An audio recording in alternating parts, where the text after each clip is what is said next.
morning, everyone in Germany and Ukraine and maybe other places.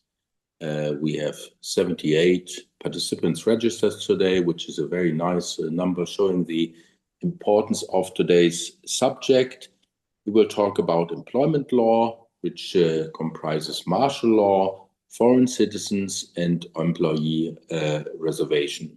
I'm grateful to our three speakers that we have today. We will hear Evgenia Prudko of Dentons, who will speak on general conditions of employment relations and specifics of martial law. We will hear Olga Tauzhnianska, Senior Associate at Taylor Wessing, who will speak on base requirements for employment of foreign nationals in Ukraine. And last but not least, Inna Kostrytska, who is the head of employment law at Impacta Law. And Inna will speak on the reservation of employees liable for military service as a mechanism to retain key specialists in their job. Well, let's get going. The one organizational thing, you can ask questions using the chat function. Well, whenever you think of the questions, just post it. And our presenters will pick up on this either during their presentation, or we will later have this Q&A sessions. The idea was for everyone.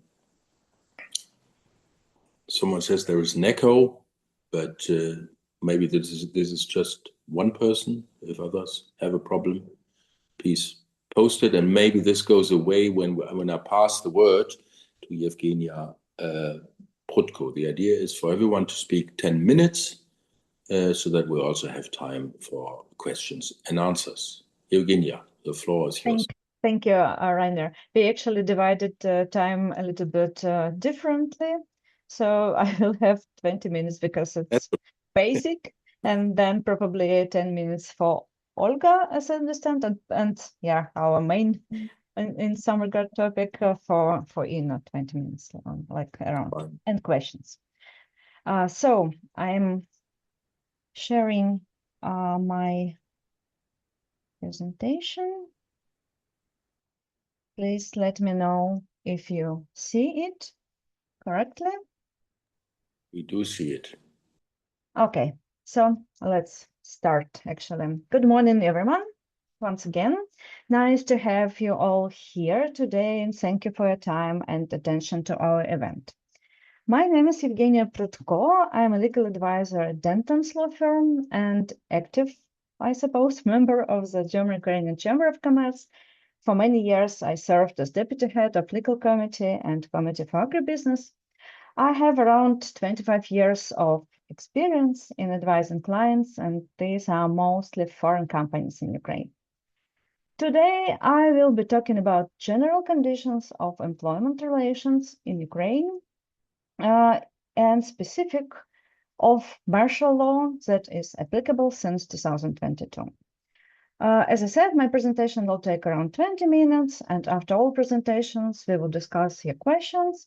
And please feel free to write your questions during presentations, in chat, any comments, maybe your experience. We will be happy to any feedback of you. So, for sure, Ukrainian employment law is very complex and could not be described in 20 minutes. And I will focus on the most important aspects, assuming that you are somehow newcomer in this topic. And please note that the text of the presentation will be broader for your convenience, and you will receive the text of the presentation from the chamber under your request. So let's start. Good point. So Ukrainian labor law is fundamentally employee protective. The entire system is built around the principle of protection of workers' rights. This is not a minor nuance. It shapes every single rule that we will discuss today. The primary source of law is the Labor Code of Ukraine, which dates back to 1971, back in USSR, so to say. It has been amended many times over the decades, At the same time, multiple attempts to adopt a new labor code were unfortunately, or fortunately, we do not know, unsuccessful. On top of the labor code, there is a layer of special laws, resolutions, orders, all of which can be directly applicable to your employment relationships. Ukraine is working on adoption its legislation to EU standards as well under EU association agreement. But of course, this is a long-term process. And for now, business is operating under a Soviet-era code with incremental reforms. What is the practical implication of that? It's actually, please do not apply HR logic of your country directly to Ukraine. What works perfectly in Frankfurt or New York, we understand that it also differs, but maybe legally invalid in Kyiv. Ukrainian labor law is formalistic. It is not enough to do the right thing. You must do it in the right way, in the right form, with the right signatures, and sometimes only on paper. Let me give you a concrete example that probably can surprise you. Email is not evidence in Ukrainian labor law. Courts disregard email correspondence when assessing whether employer complied with their obligations or not. If you send a warning to an employee by email for an Ukrainian court, it did not happen actually. Every significant HR decision, hiring, promotion, disciplinary warning, dismissal, must be documented by an official written order signed by the authorized officer of the company. For many actions, the employee must also sign to confirm they have been notified, what is also challenging. Employees must be formally introduced to your internal policies, for example, labor regulations, health and safety regulations, job descriptions, code of conduct, and so on. And they must sign written acknowledgement that they have read them. Again, just email saying, please read the attached policy, or even touch some yes voting button does not satisfy with this requirement. A paper trail is not optional. It's your legal protection. Let's go further. Probably at this point, one may be thinking that this sounds complicated and risky, but let me reassure you. Ukrainian employment law risks are entirely manageable for any investor who takes them seriously and follows proper procedures. We work with numerous international companies operating successfully in Ukraine, and employment law is not what kept them up at night, but and all key risks are in general avoidable. The danger is not the complexity of the law itself. It's complex, yes, but non-compliance with the rules. Sometimes just because you have another understanding or imagination of the system of Ukrainian employment law. For example, I would like to give you one practical example. Procedural defective dismissal,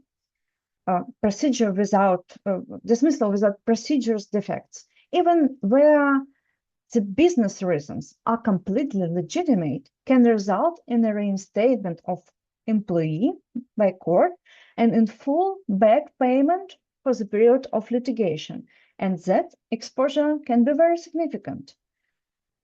Our advice will be quite simple. Do not disregard formal procedures. Take qualified advice earlier. Employment agreements. Here you see a distinction that causes confusion, partly because of translation issues. Ukrainian law distinguishes between two instruments that are often translated into English using the same or similar word. The first is an employment agreement. In Ukrainian, it's трудовий договір. This is the standard default instrument for hiring people under labor code. It provides employees with a full package of statutory protections, minimum wage, standard dismissal procedure, vacation, everything. This is what the vast of majority of employees in Ukraine work under. The second is the employment contract. This is a special instrument that is only permitted in cases expressly provided for by the law. For example, for certain senior manager or for specific categories of employees defined in sector-specific legislation, teachers, for example. Contract allows for negotiated terms, can be fixed term, and may include additional grounds for termination, or, for example, performance-linked conditions. The critical point is that you cannot simply choose to use a contract because it gives you more flexibility. If the law does not permit it for that category of employee, using a contract will be likely reclassified as a standard employment agreement. It is important to know which instrument applies to your employees, and they are not interchangeable. This is very important. Regarding the form of the employment agreement, the agreement could be in oral form, but of course we would recommend having it in writing because you will be able to regulate a lot of special provisions in it. The important thing from procedural perspective is that the agreement alone is not sufficient. In Ukraine, hiring is also formalized by the employer issuing a separate hiring order, which must be consistent with the agreement. It means from terms of position, dates, and so on. Both documents are required, and before starting work, the employee must be introduced also in writing and against their signature to the company internals, labor legislation, their job description, collective bargaining agreement if they have safety rules, and so on.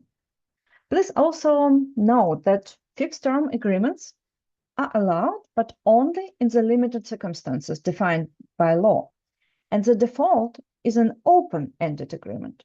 If you try to conclude a fixed-term agreement outside these permitted cases, it will be treated as open-ended at the end.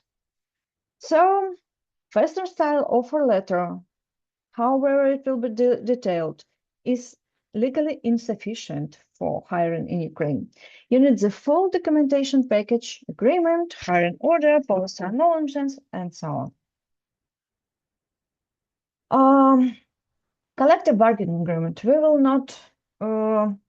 will skip actually this part, but I would like just to explain this is a special agreement, written agreement between the employer and the trade union, or where there's no trade union, it's this elected employees representative. And this agreement, once it's concluded and registered with the local employment authority, it's binding for all employees, regardless of the fact whether they are part of trade union or not, and also for new employees. So it is specific that we have in Ukraine, actually. The next one is, rather sensitive topic is dismissal. This is actually an area where Ukraine differs sharply and where the risk of getting it wrong is quite high. The grounds on which an employer can terminate an employment agreement are exhaustively listed in the labor code.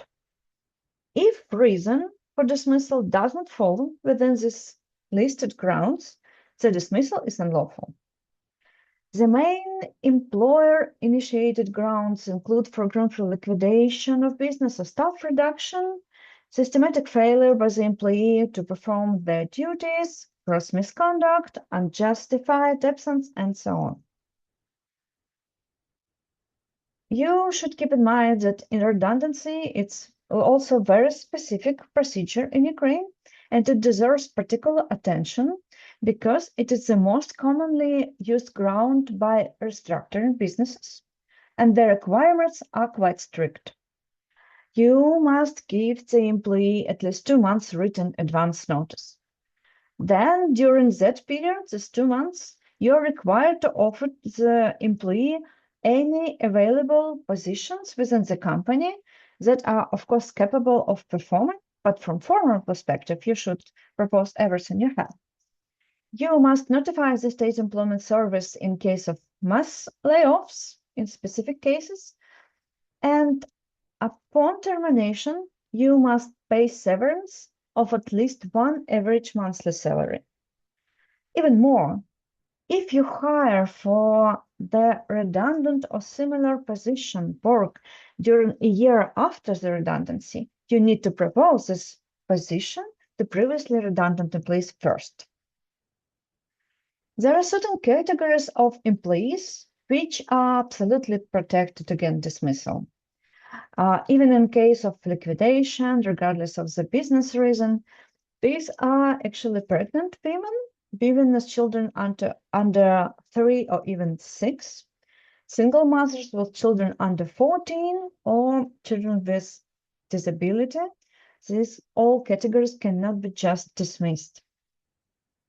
So the takeaway here is that a plan on redundancy should be clearly and carefully planned, actually, with proper HR and legal support, and well in advance. You cannot just decide today to to lay off people tomorrow.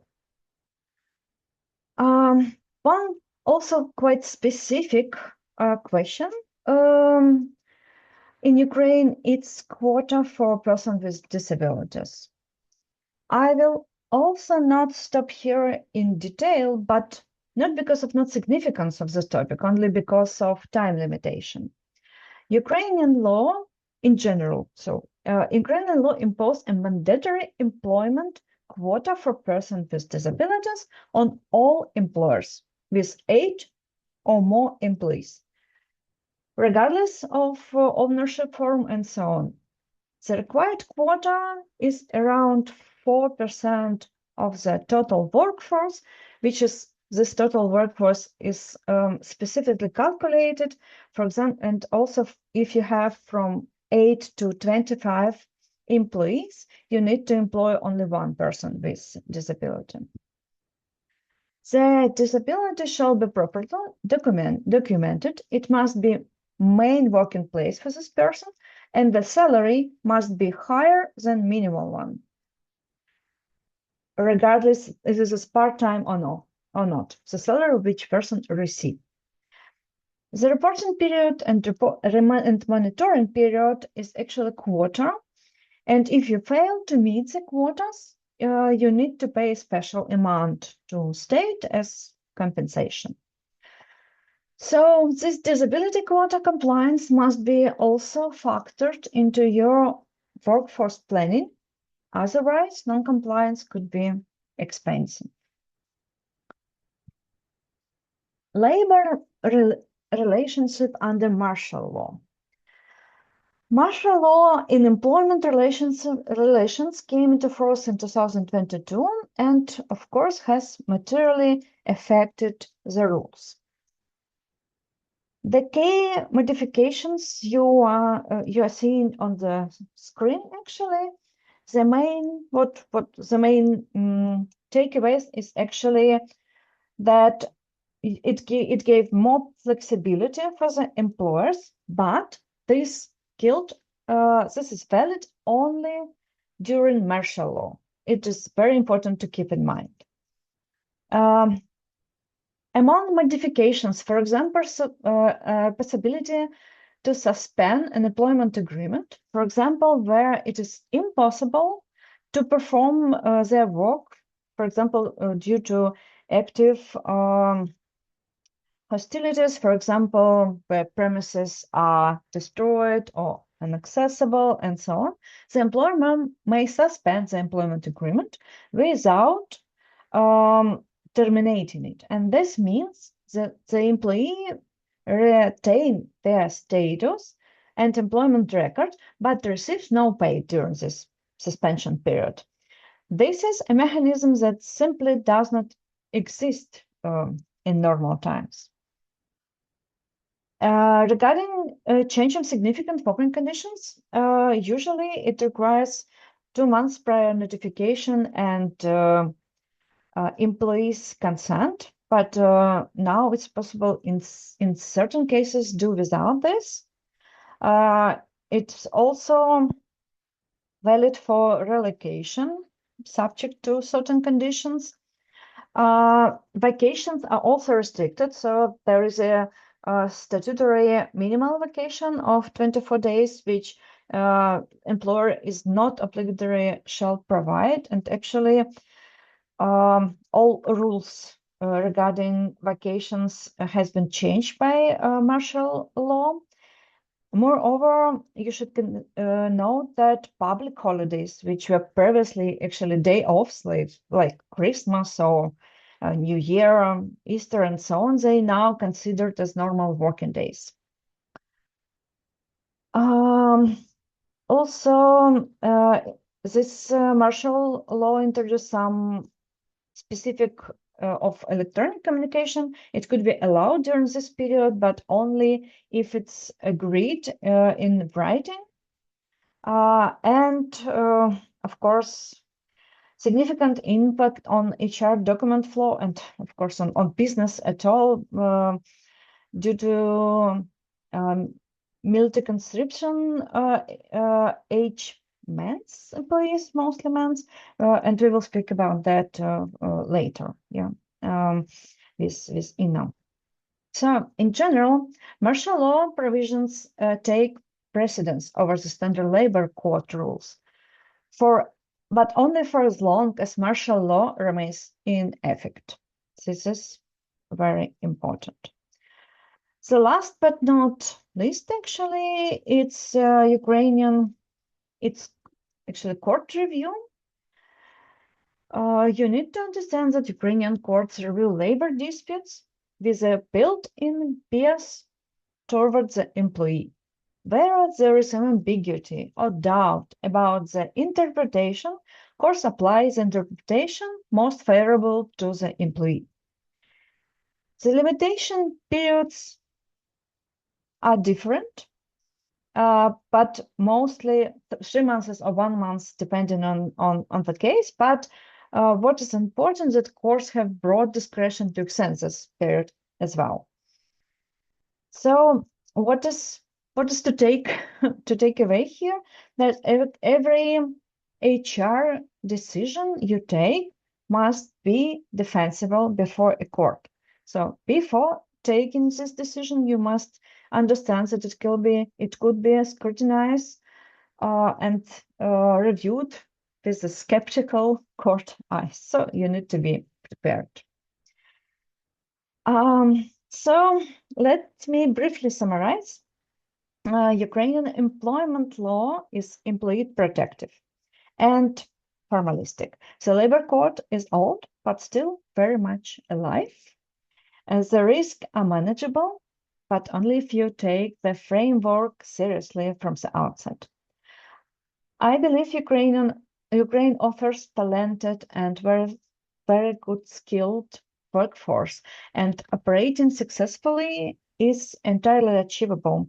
We strongly recommend considering local legal framework carefully, especially in this area. And thank you very much for your attention. I will be happy to answer your questions after all presentations. Thanks.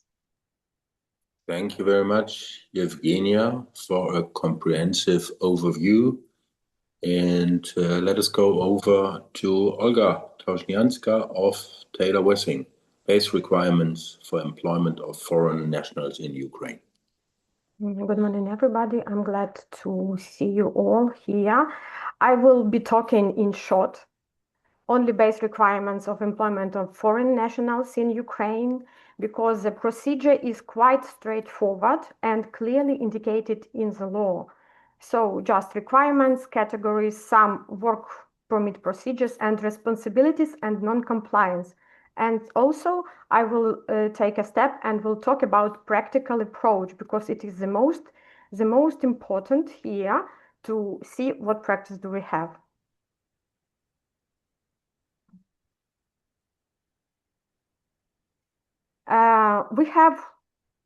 as I told, we have very straightforward procedure, which is indicated in our law of Ukraine on employment of population. And also, as my colleague previously told, we can engage people to work in our representative offices, in our legal entities, and also some individuals could be engaged as self-employed individuals and register as a private entrepreneurs. Today here I will talk only about foreign individuals and about work permits received by the companies. As you may see on the chart, we have so many categories for so many different specialities for foreign individuals to come to Ukraine. This is individuals engaged or employed in Ukraine, intra-corporate stationaries, secondees, also foreign nationals who are here and applying for the status of refugees, and also foreign students who could be working here in Ukraine. We have long list of exemptions of the categories of people who will work without the work permits. It is the employees of media, sportsmen, artists, priests, also teachers and professors. Also here, I would like to indicate that foreign individuals with permanent residence permit in Ukraine do not require a work permit in Ukraine. Or we can also divide work permits to the categories of the numbers of months or years we can apply for. So short terms, middle terms, and long terms. It is a approximate division because our law does not provide it. We divide it based on the payment we should do for applying for the work permit in Ukraine. The steps for application for the work permit in Ukraine is related mostly to the employer, because only employer is responsible for gathering all the documents in Ukraine and submitting it to the responsible authorities. So the employer gather the documents. It is an application, passport copy, which should be duly translated into Ukrainian, photo, and the confirmation document. It is either intracorporate agreement or other document or like employment contract, which was indicated by Evgenia Prudko. Documents should be gathered and submitted to the respective authorities. It could be done online or offline, also via post or via our services that we have in Ukraine using our electronic keys. Separately, I indicate payment of the state fee. It is very important to add this document to the application package, and very important to calculate it properly, because it depends on the duration of the work permit you would like to receive. As I told previously, the procedure of work permit is quite simple and straightforward, and the documents you have submitted as an employer should be examined within 7 business days. In practice, it is up to 5 business days, and within 5 business days, the employment authority will issue a resolution on issuing a work permit for the employee. Each employer should receive a separate work permit for each employee and each position. We have several exemptions from this rule, that the foreign individual who employed with a company could hold a part-time position within the same company without a work permit if it is not exceed 60 days during a year. In case it is required, like agreement, signing the contracts after obtaining the work permit, and when the person is starting his or her employment with a company, the employer should notify authorities that the official employment already started and send them the copy of the duly signed agreement. I would like to just point out that in Ukraine, it is impossible from the beginning to hire foreign national as a director. So it is important to sign with him or her employment agreement and to notify the authorities that you already have this agreement and send it to the employment authorities. We have, despite the fact that we have very straightforward procedure, not all the companies want to follow this procedure, and to limit this, our state bodies have financial and administrative impact on the company. So our fines, which could be imposed on the legal entities and which could be imposed on the top management of the legal entities, could be divided on financial and administrative, and it is quite big amounts because it is calculated as a 20 times of minimum wage established at the time of violation. So sometimes it is very, very big amount of money. Also, I would like to say that it is not the biggest problem, because whenever you will have this violation, the state labor services will check your company permanently whether you have these violations in future. So being compliant and being responsible of obtaining a work permits is very important here, as we are not following the rule that bad rumors is also rumors. Bad rumors is a bad statistic before the state labor authorities for the companies.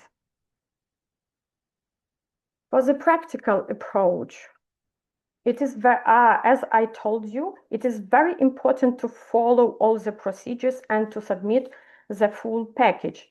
Also, we have we have an opportunity to add some documents or to submit additional clarifications on the request of the employment authority in case the documents are not submitted in full for work permit procedures. No exceptions here means that even for 1, 2, 3 days coming here, it is very, very important to have a work permit for each individuals, because even a short-term business trip does not involve a work here at the territory of Ukraine. Employer, as a main recipient of the foreign labor, is responsible for gathering documents, obtaining all the permits, and support employee within his work at the territory of Ukraine. Also, I indicated here to the practical approach an average salary. You may see in press that this week were a big publication that so many immigrants are coming here for employment in Ukraine, and their salaries like exceeding 900. I would like to say that we have an average salary in Ukraine, which was at the beginning of the year approximately 500 to 600. Around Ukraine, in Kiev, it was up to 1,000 euro, and involving of foreign labor in Ukraine caused the situation we have now. Caused the situation, my colleague will talk later about the situation we have on the east and the lack of the individuals, we can engage as a professionals on some hard or very specific works. I would say that this is all from my side, because I understand that the most important is a practical approach, and I will look forward for your questions after the next presentation. Thank you.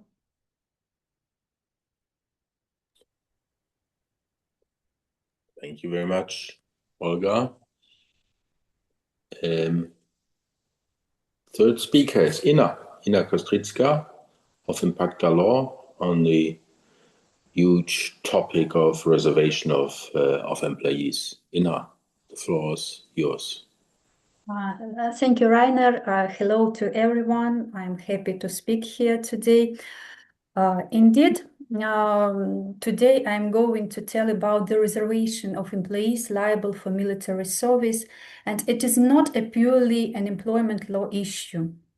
However, during the Russian-Ukrainian war and continued mobilization in Ukraine, the reservation of employees is indeed a mechanism that enables businesses to protect and retain key staff in their jobs. That is important to ensure uninterrupted operation of the company during martial law. In essence, the reservation is a type of temporary exemption or deferment from conscription of natural persons whose role are essential for a company. I will not stop on regulatory framework, just will say that the reservation legislation is highly dynamic, heavily influenced by wartime needs, and is very frequently updated by the government. The reservation procedure has a lot of nuances applicable to certain entities, and due to the time limit, I will concentrate today on more general and common aspects, and sometimes will skip some information written on the slides. Let's clarify who can be reserved. For private businesses, it is possible to reserve employees and ultimate beneficial owners who are not employed, if they have the military status of persons liable for military service, and if the company indeed considers that they are key for the company, key staff for the company. Persons liable for military service is a special and most numerous category of military registration. Two other categories, conscripts, who are usually young employees under 25 years old without prior military service or training, and reservists cannot be reserved. The reservation mechanism is available for entities who are recognized as critically important, either for the functioning of the national economy and the livelihood of the population. For simplicity, I will further refer to this category as the critical status for the economy. Or for critical for meeting needs of the armed forces and other military formations. These are two different types of critical status. The criticality for the economy is obtained far more frequently, since it covers not only the defense sector, but also many other industries.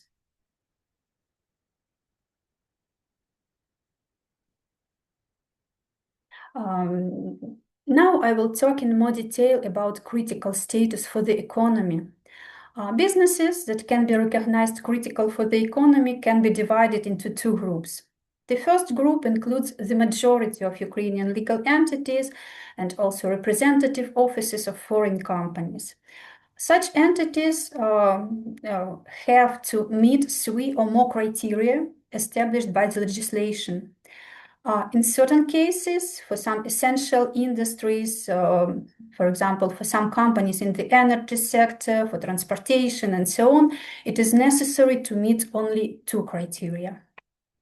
And there is also a group of entities with a special status who are designated as critically important in a simplified way. They are just included in the list approved by the government or by certain governmental authorities. Such group includes, for example, representative offices of donor organizations, implementers of international technical assistance projects, representative offices of international organizations, and some other international humanitarian or specialized structures.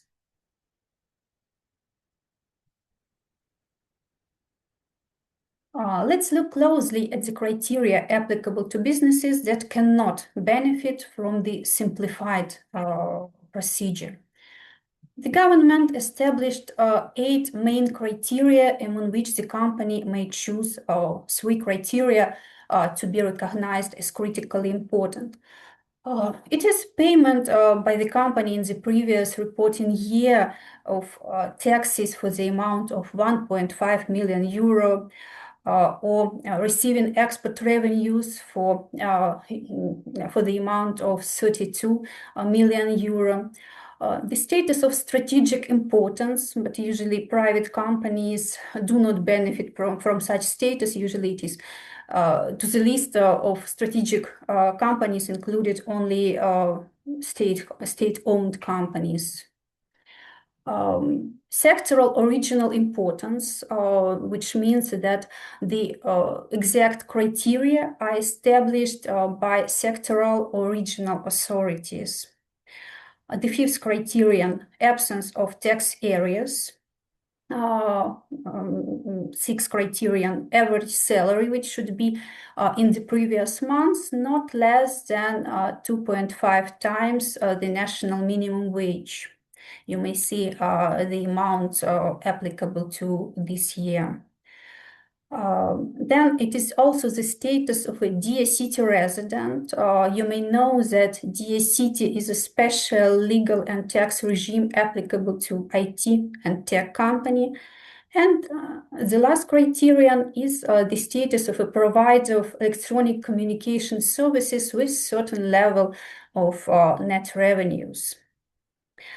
For most private companies, criteria 5 and 6 are mandatory, and the 3rd criterion should be chosen among either these governmental criteria, or you may apply criteria 4 and use sectoral and regional criteria established either by sectoral authorities, for example, ministries, other central bodies, or by regional, state, or military administrations.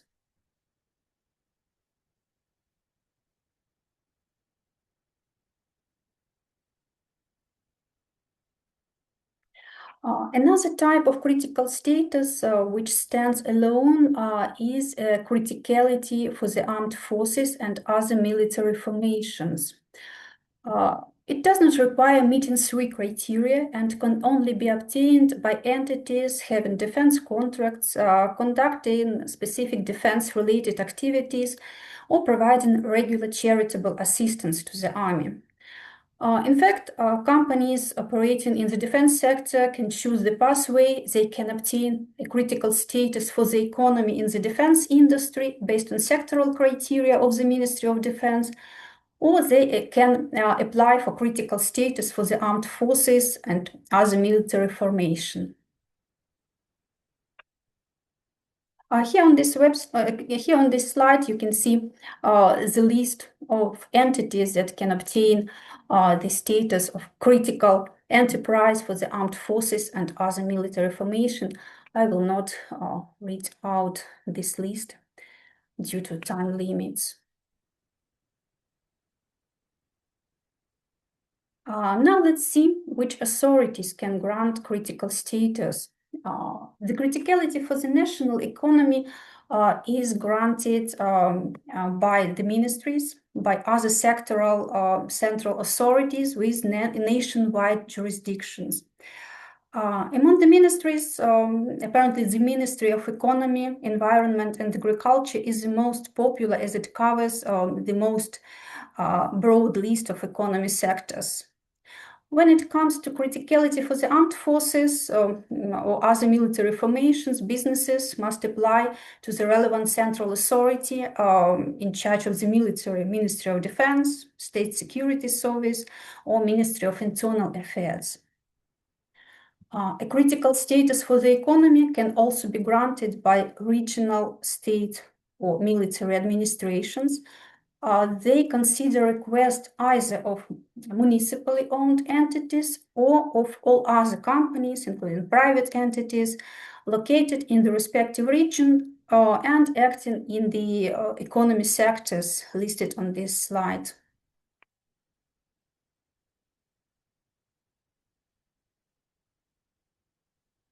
On the next slide, you may see the roadmap on how to obtain critical status and apply for reservation. The first step is to identify, of course, the relevant authority to the sphere or territory of which the company belongs. Check if your company complies with two mandatory criteria, absence of tax areas and the level of average salary during the previous months. And find also the third criterion that can be proven among governmental, sectoral, or regional criteria. Then you collect supporting documents, prepare the justification, and apply for critical status. The application is reviewed during 10 business days, but in some authorities, delays are possible and it may take around 1 month or even a bit longer. Then the relevant authority issues a decision, either approval or refusal to grant critical status. If you get the refusal, you can adjust your application, collect additional documents, and apply once again. In case of the positive decision, the company is included in the list of critical companies on DIA portal. This is the digital portal for state services. And then the company becomes eligible for reservation. It can submit the electronic reservation request on the DIA portal. The request is processed as a general rule during 72 hours for the new reservation. And if you extend the existing reservation, it will take only 24 hours. And then you will get the result, either automatic reservation for the period of critical status, or there could be a refusal in case, for some reasons, employees do not comply with the criteria for reservation. We'll talk about this a bit later. Let's also discuss how many employees can be reserved, the reservation quota. The reservation quota depends on the type of critical status, the economy sector, and sometimes on the location of the company. A standard quota is 50% of the base number of male employees liable for military service, including those employees who were drafted into military service after 18th May of 2024. It is worth mentioning that if you have ultimate beneficial owners who are not employed, they can be resolved on top of this 50% quota. In certain cases, a higher or special quota may be established directly by the law. For example, in certain sectors, up to 100% can be resolved for defense sector, for energy sector. For companies providing essential utilities, up to 75%. There are quite a lot of nuances regarding the determination of the quota. According to the recent changes introduced in the end of 2025, when the law establishes a higher quota for certain sectors, now the respective ministry indicates not only the percentage, but the exact number of employees liable for military service. In order not to abuse the procedure, because it happens when after obtaining 100% quota, companies tend to hire a lot of new employees without the real need, just to provide them the reservation. A higher quota may be established also by an individual decision of the Ministry of Defense of Ukraine, subject to a justification provided by the company. It is also possible to increase quota for entities operating in zones of possible or active hostilities, also up to 100%. For these, the approval of the regional state or military administrations is needed.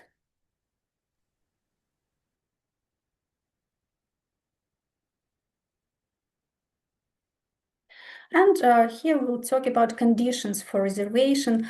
I already mentioned that you may get a refusal to reserve certain employees. Why it may happen? A person liable for military service can be reserved only if he is listed on the military register, is formally employed, or is an ultimate beneficial owner. Also, if he has updated his personal data in the military register and is not listed in the database of wanted persons. The latter happens when the employee is non-compliant with certain military registration rules, and military authorities revealed such non-compliance and transferred the information of such violation to the national police. In this case, there will be a refusal in reservation. The temporary exemption from these conditions is provided for newly hired employees of some defense sector entities. Employees can be temporarily reserved for up to 45 calendar days from the date of their employment, even if they are non-compliant with military registration rules. It was made to let them put their military ID documents in order, but it is limited to once per calendar year. After the expiry of this 45 calendar day period, the employee can be resolved on a regular basis according to a general procedure.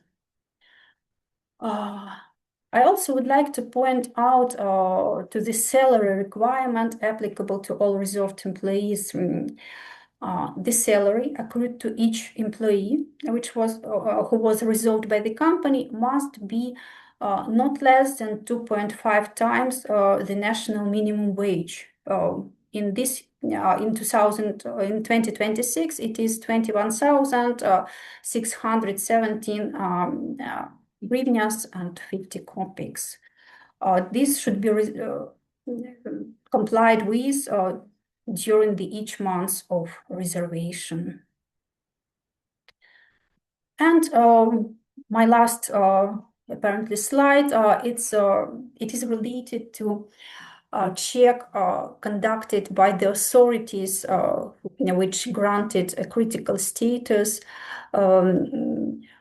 They are checking compliance with the criteria according to which the company was recognized as critically important. Authorities that granted such status is entitled to monitor company's activities, oversee compliance with the salary requirement, and conduct inspections to verify the compliance with the criteria. Usually it is done by sending a request to the company and requesting providing documents confirming the fulfillment of criteria. As a result of the inspection, the authority that granted critical status may confirm that company is compliant with the criteria and retain the critical status, or it may decide that the company is non-compliant or violates the salary requirement. In this case, the critical status is revoked.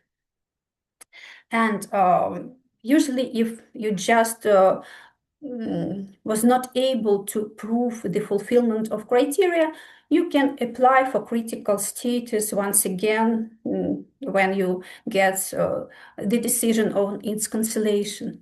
But if the critical status is revoked due to a failure to meet the salary requirement, the entity is not eligible to reapply for critical status earlier than 6 months from the date of revocation. So you have to wait half a year before you can get the critical status once again. Therefore, critical companies must constantly monitor their compliance with the criteria and the salary requirement in order not to lose critical status. That brings me to the end of my presentation. Of course, each industry and authority has its peculiarities, which should be thoroughly analyzed before you decide to apply for critical status. Sometimes certain adjustments and reorganizations are needed to meet the criteria. However, at present, the reservation has proven to be an effective mechanism to protect employees and retain them in their jobs. In this way, ensuring the stable functioning of the company during martial law. Thank you for your attention. We'll be happy to answer your questions. Thank you very much to all three speakers. I see 2 questions now, and I'm asking for short answers. The first one is a work permit required for foreigners employed by a representative office, e.g. the head of the representative office? This is Yeah, I believe for me. Yeah. No work permit required for employees of the representative office. Previously, there were a separate procedure for them, but as to my best knowledge, from February this year, this separate procedure called accreditation card was cancelled. So as of now, no other procedures, no work permit required for employees of the representative office. Second question, where are we with regard to the new labor code? I can answer if you don't mind. So actually, we saw a lot of attempts to adopt a new labor code. There is now a new attempt to prepare the draft and so on. We do not know the perspective because obviously the political will is not here, because no parliament is ready to take this responsibility for adoption, because labor code is always about some balance, and it's always no labor code could be good for everybody, and of course it's affect a lot of voters, potential voters, and that's why I do not think that we will There is see no prospect, no date. I do not think no data, obviously, but So, now we have new draft in procedure of drafting, of discussions and so on, but of course political will is still missing. we have a practice of not overdrawing too much our allotted time slots. So there are 3 questions left. And I don't know if you can get them all with short answers. If not, I suggest that we send a follow-up email. Let's do the first one. Can a foreigner register as a FOB without having a permanent resident status in Ukraine? Okay, in the legislation it is indicated as yes. From the practical perspective, foreigner could be registered as a private entrepreneur only if he has temporary or permanent residence permit. With temporary, it is also possible. Okay. Second one of the remaining ones. Are there special rules for EU nationals in Ukraine? We have a so straightforward procedure. No more simplifications required. We have only 4 documents to be submitted. So it is as simply as possible. No other special procedures, special rules for EU nationals in respect of work permit. I think the idea was that they have less paperwork. So, but it's the same for a German or an American. Yes. Yeah. Okay. Is the temporary residence permit for a foreigner issued before 22 still valid after its original expiration date due to the extension rules during martial law if a new valid work permit has been issued? Long question. Short Yes. Okay, I will try to be short. The Employment Authority also, as a State Migration Service, already sent a notification to each employer that temporary and temporary residence permits should be renewed until the mid of May, as to my best knowledge. So please take all the steps to renew it from the, okay, as I can see it, it should be renewed from the beginning of May until the mid of August 2026. Please take all steps to renew all your documents because it's technically possible to visit all the state authorities and to renew the documents and to visit them in person. So as of now, yes, they are valid, but please take steps to renew it as soon as possible. Thank you very much, Olga. I cannot see further questions, really. And well, I have one. Severance payments is an issue very often in negotiations between employers and employees. Are there any tendencies, any advice for companies how to deal with severance payment? Yeah, I may if. Yeah. Actually, there are several types of severance payment depending on dismissal ground. Yeah, if we speak about, for example, a redundancy procedure, and it's ordinary employee, not management or something contract-based relationships, then severance payment is 1 month average salary. And usually, if company would like to make it faster, they are trying to negotiate mutual consent dismissal upon mutual agreement. And in this case, usually 3 salaries are in question. That's very typical, I would say, because otherwise the employee would work 2 months and then 1 salary in addition as severance payment. And if they agree immediately, for example, then 3 salaries.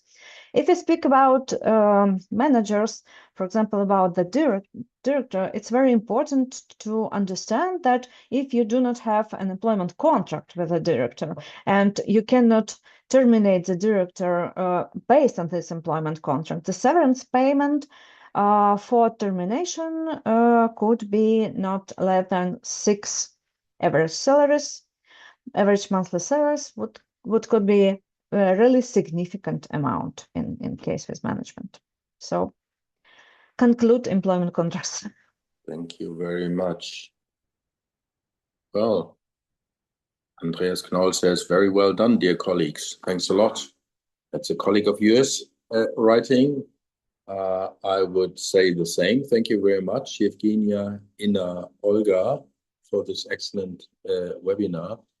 Thank you all for being with us. And I think we will soon have the next invitation out for our next webinar on legal basics. I am supposed to tell you to leave us feedback after this session. So when we close, there will be some kind of feedback form where you can provide how you like this and maybe leave recommendations for the future. Thank you very much to all of you. Thank you. Thank you, Rainer. Thank you. Bye. Have a nice day.